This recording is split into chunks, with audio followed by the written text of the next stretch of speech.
Olá, a paz do Senhor Jesus. Gostaria de compartilhar com você uma mensagem que tem o seguinte título: Jesus, direção para a vida. O texto bíblico se encontra em João capítulo 14, versículo de 1 até o 6, onde Jesus diz as seguintes palavras: Não se turbe o vosso coração, credes em Deus, crede também em mim. Na casa do meu Pai há muitas moradas. Se assim não fora, eu vô-lo teria dito. Pois vou preparar-vos lugar. E quando eu for e vos preparar lugar, voltarei e vos receberei para mim mesmo, para que onde eu estou estejais vós também. E vós sabeis o caminho para onde eu vou. Disse-lhe Tomé: Senhor, não sabemos para onde vais. Como saber o caminho? Respondeu-lhe Jesus: Eu sou o caminho e a verdade e a vida. Ninguém vem ao Pai, senão por mim. Hoje, a dúvida de Tomé é uma das motivações para a nossa mensagem. Ele faz a seguinte pergunta: como saber o caminho?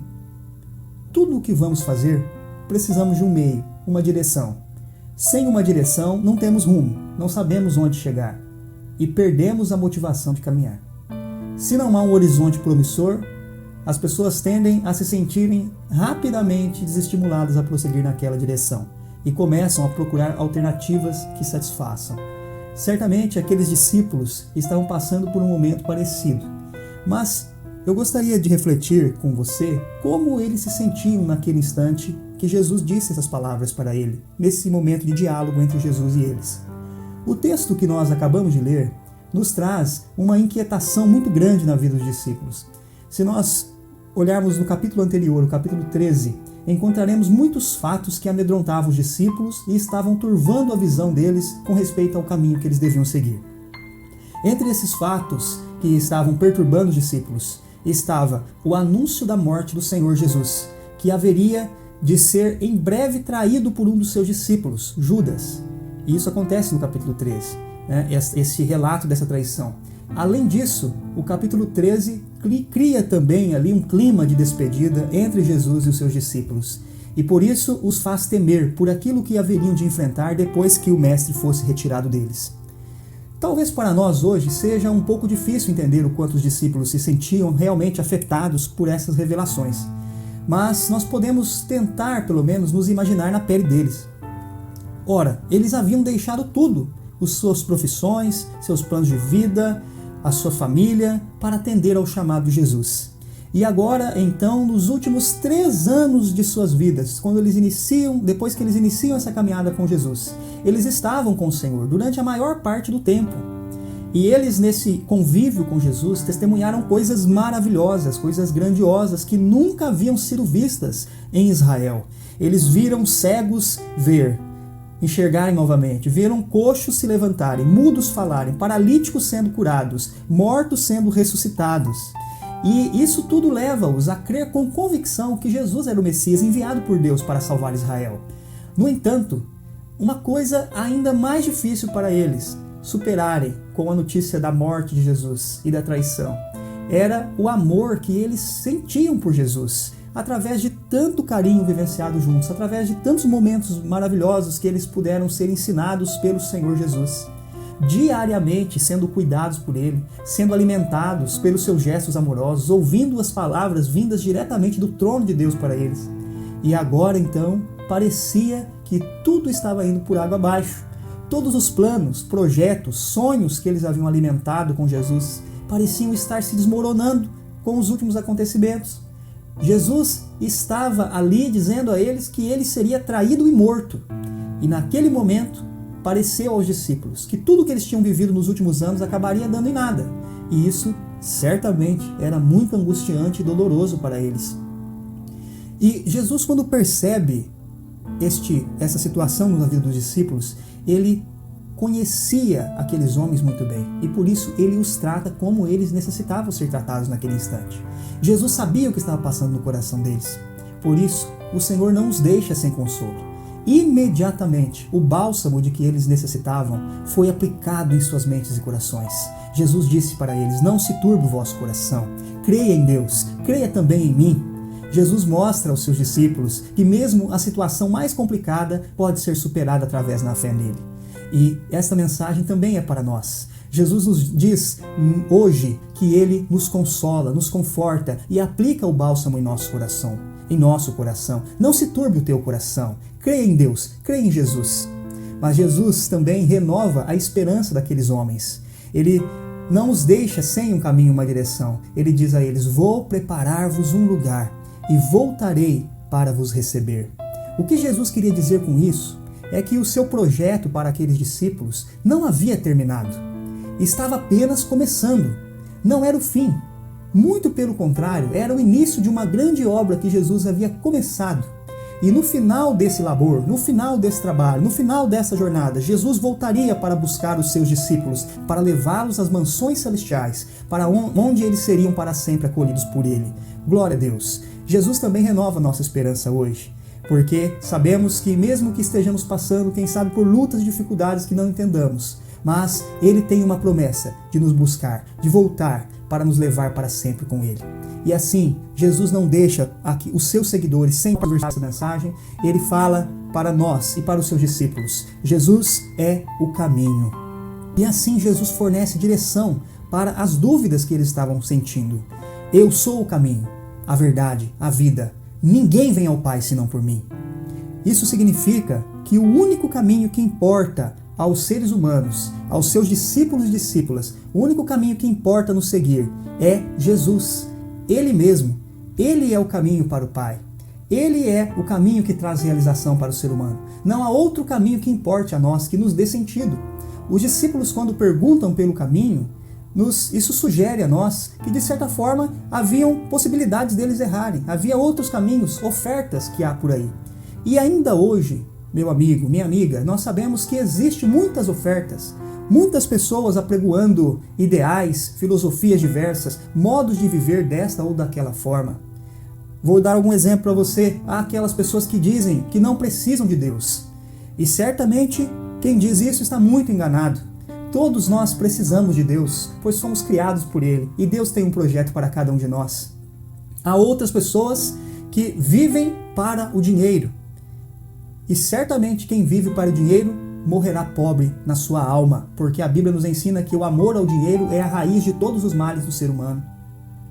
Nós, olhando para a sociedade, para as pessoas, percebemos que existe aqueles e aquelas que tentam encontrar a paz por si próprios, através de filosofia, de pensamento e de muitas coisas. Mas a verdade é que estas pessoas não encontrarão a verdadeira felicidade, a verdadeira paz. Há pessoas, inclusive no nosso mundo, que adoram a ciência, o conhecimento humano e acham que isso pode resolver os seus problemas. Mas isso também não é verdadeiro. Todas estas pessoas, todos estes e muitos outros que tentam diversos caminhos por aí que não seja Jesus Cristo, estão enganados, estão correndo atrás do vento. Pois todas estas coisas queimarão como a palha no fogo. Tudo isso passará, a filosofia é superada, o dinheiro é queimado, o dinheiro acaba, ele não vai existir para sempre, a ciência é superada, tudo isso passa, mas o caminho de Deus permanece para sempre. Saiba disso, meu amigo. Jesus diz que Ele é o caminho, e Ele também nos diz hoje que Ele é a verdade.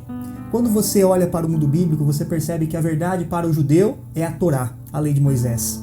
Quando você olha o tempo de Jesus, a verdade no mundo greco-romano, era um sistema de ideias e pensamentos alcançados através do diálogo. A verdade era alcançada através da filosofia, do perguntar, do conversar. E nos nossos dias? Isso é muito triste, mas nos nossos dias a verdade é relativa. Aquilo que é verdade para uma pessoa não é verdade para outra. As pessoas elas não têm mais um senso ali comum de verdade. Não, as pessoas, aquilo que é verdade para um não é para o outro. E isso tem sido usado por Satanás, porque ele é mentiroso, ele é pai da mentira, ele engana, ele distorce os fatos. E isso tem enganado muita pessoa, muitas gentes. E nós temos visto hoje tanta corrupção, tanta maldade por causa disso.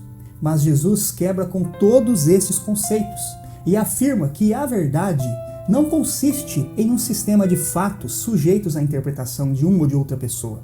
Não, a verdade não é isso. A verdade é concreta. A verdade, ela é segura.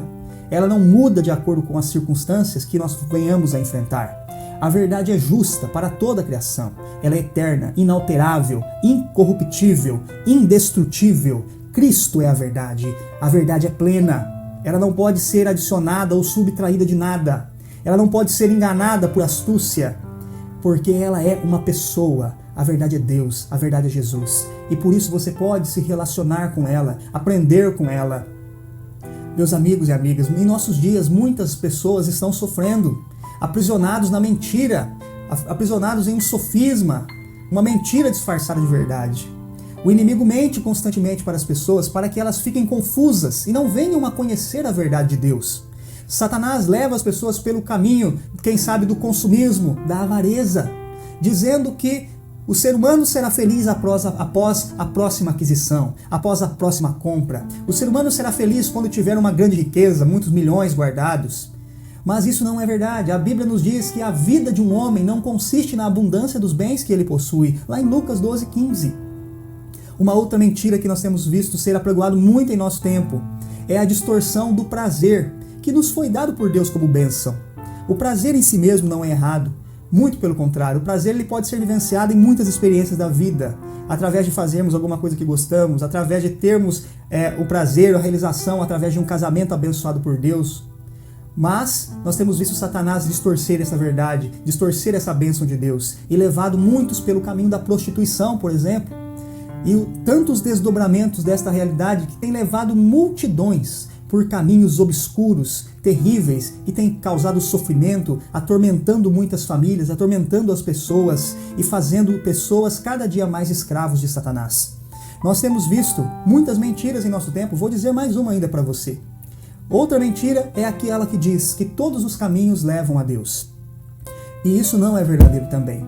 Você pode observar que todas as religiões do mundo têm os seus fundadores. O budismo, por exemplo, tem Buda como fundador. O islamismo, Maomé. O taoísmo, Lao Tse. Cada uma delas aponta um caminho. No entanto, você encontrará todos os fundadores dessas religiões do mundo na mesma situação. Todos eles fizeram o que tinham que fazer, fizeram coisas até boas, mas morreram, estão mortos debaixo da terra. E por isso, eles não podem fazer absolutamente nada mais pelos seus seguidores, quanto mais levá-los até Deus. Mas a verdade de Deus, que é Cristo, está vivo. Jesus ressuscitou, ele venceu a morte, está vivo, presente, atuando na história do seu povo ainda hoje e para sempre estará. Aleluia, porque ele é Deus, ele é eterno. Meu amigo, minha amiga, todas as pessoas precisam conhecer a verdade de Deus em Cristo Jesus. Se não conhecerem, a Bíblia ensina que essas pessoas morrerão nos seus pecados e terão um triste fim. Por isso eu gostaria de perguntar a você que conhece a Jesus. Tem um hino que nós cantamos que fala assim: quem, pois, irá às novas proclamando que Deus em Cristo salva o pecador? O Senhor tem nos chamado como pregoeiros, anunciadores desta verdade que salva, cura e liberta o ser humano do cativeiro de Satanás. Jesus Cristo também nos diz nesse texto que ele é a vida. Fora de Jesus não há vida. E o que é a vida em nossos dias, segundo os padrões humanos? Se você for procurar essa resposta na Bíblia, o livro de Eclesiastes nos dirá que tudo o que fazemos aqui sem um propósito de Deus é vaidade, é correr atrás do vento. Do que adianta alguém ser famoso? Do que adianta alguém ter tudo o que quer, conquistar riquezas, conseguir realizar todos os seus desejos na sua efêmera existência e passar a sua eternidade no inferno? Eu pergunto a você, terá isso valido a pena? Terá essa vida valido a pena? Eu te asseguro que não. Não terá valido a pena nem enquanto esta pessoa estivesse aqui nesse mundo e muito menos ainda na eternidade. As pessoas vivem hoje, mas não têm vida. Tem tudo, mas falta o essencial. Jesus, a vida verdadeira. Jesus tem para nós vida de qualidade, aqui e na eternidade.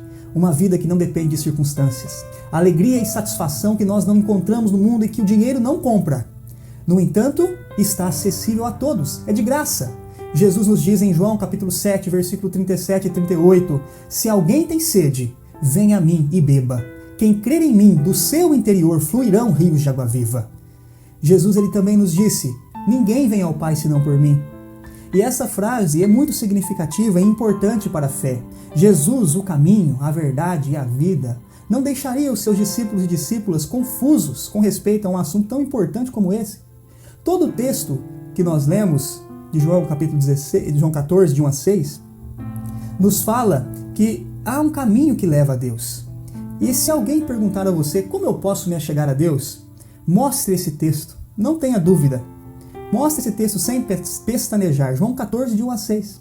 O único caminho que leva a Deus é Jesus Cristo. A única pessoa que leva verdadeiramente ao Criador é Jesus Cristo. Não existe atalhos para isso. Não há substitutos. E eu gostaria que você pensasse sobre isso. Se Jesus tivesse dito assim, você pode ir também a Deus através do meu servo Pedro ou através do meu servo João. Certamente nós deveríamos fazer isso. Ou se Jesus tivesse dito então aqui nesse texto, a Maria, que foi usada pelo Espírito Santo para o meu nascimento terreno, é uma serva que poderá levar vocês até o Pai. Eu certamente falaria com ela. Mas veja bem o que Jesus está dizendo aqui. Ninguém vem ao Pai a não ser por mim. Ou seja, não há nenhuma outra pessoa que possa nos levar até o Pai, se não for Jesus Cristo. Por isso, meu amigo e minha amiga, eu gostaria de trazer algo para você hoje e dizer que talvez você esteja ouvindo hoje esta mensagem com o seu coração perturbado. Quem sabe como estava o coração dos discípulos de Jesus ao saberem da partida do Senhor e com todas aquelas notícias ruins que eles receberam. Talvez você também esteja recebendo algumas notícias ruins hoje. E talvez o inimigo esteja plantando no seu coração todo tipo de dúvida, engano, tentando enredar você em alguma armadilha fatal. Mas eu lhe digo hoje, Jesus está lhe dizendo, está lhe mostrando o caminho. Eu sou o caminho, a verdade e a vida. Tenha certeza disso, não há outro caminho. Não há verdade fora de Jesus, e muito menos vida. Assim como foi com os discípulos, eu gostaria de dizê-lo, que Jesus conhece o seu coração. E Ele quer aliviar você de tanta dúvida e sofrimento que você está experimentando. Há pessoas que se sentem como se estivessem trancadas em um quarto escuro, à espera de uma luz, de uma salvação, sem sentido na vida. Mas isso não precisa ser assim, porque a salvação chegou. Ela é Cristo, o caminho, a verdade e a vida. Eu gostaria de encerrar esta mensagem contando a você uma história verídica de um soldado japonês que lutou na Segunda Guerra Mundial, chamado Hiro Onoda. Ele foi enviado à selva filipina em 1944, quase já no final da Segunda Guerra Mundial. E a história nos conta que a guerra terminou e o mundo voltou à paz. Mas Hiro Onoda continuou em guerra, escondido na selva por mais de 30 anos. Ele continuou lutando. Inúmeras tentativas foram feitas para dizer a ele que não era mais necessário viver daquela forma. Ele podia ter uma nova vida, pois a guerra já tinha acabado.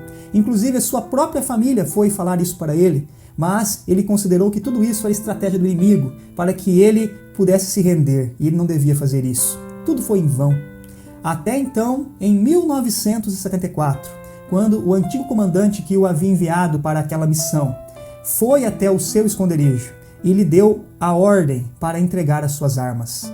E só então ele pôde ter paz. Nós também não precisamos mais viver escondidos. Acuados, quem sabe dentro de uma selva, de um quarto escuro, que não tem paz, que não tem luz, que não tem salvação. Meu amigo, minha amiga, eu quero dizer que hoje Jesus Cristo está determinando a tua rendição. Jesus Cristo está dizendo a você que existe uma nova vida, uma nova possibilidade, e não é necessário mais viver em guerra. Abra o teu coração para Jesus. Deixe as tuas reservas. Quem sabe há quantos anos você tem estado em guerra consigo mesmo, com teus familiares, quem sabe com Deus. Mas não precisa ser assim. Hoje, Deus quer te fazer livre. Entregue a Ele as tuas armas. Entregue a Jesus o teu coração. Eu gostaria de dizer que Ele está de braços abertos para você. E Ele vai cuidar das tuas feridas, cuidar da tua vida e ajudar você a encontrar Deus. Porque Ele é o caminho que leva ao Pai. Eu gostaria de ter uma oração com você. Feche os teus olhos aonde você está, ou mesmo preste atenção nesta oração e deixe o Senhor falar com você. Senhor Deus, nesta hora, nós agradecemos a Ti, porque o Senhor nos trouxe Jesus Cristo, que é o caminho para a vida. Senhor, nós sabemos que a Tua palavra é a verdade, e ela nos leva a conhecer o Senhor. Por isso, eu não conheço a pessoa que está ouvindo essa mensagem agora, mas o Senhor sabe quais as dúvidas, os problemas e as lutas que ela tem enfrentado. E, ó Deus, neste momento, através dessa mensagem, essa pessoa conhece que Jesus Cristo é o caminho, a verdade e a vida. Senhor, eu peço que a Tua graça, o Teu Espírito Santo esteja com ele, com ela, aonde quer que eles estejam agora. E que os ajude a entender, a perceber que já não é necessário mais viver em guerra, que nós podemos ter paz através de Jesus. Ajuda esta pessoa a encontrar a paz em Cristo e a procurar caminhar na presença do Senhor Jesus. Jesus, esta pessoa que hoje talvez esteja entregando sua vida ao Senhor. Se esta pessoa está fazendo isso agora, Pai, recebe, escreve esse nome no livro da vida.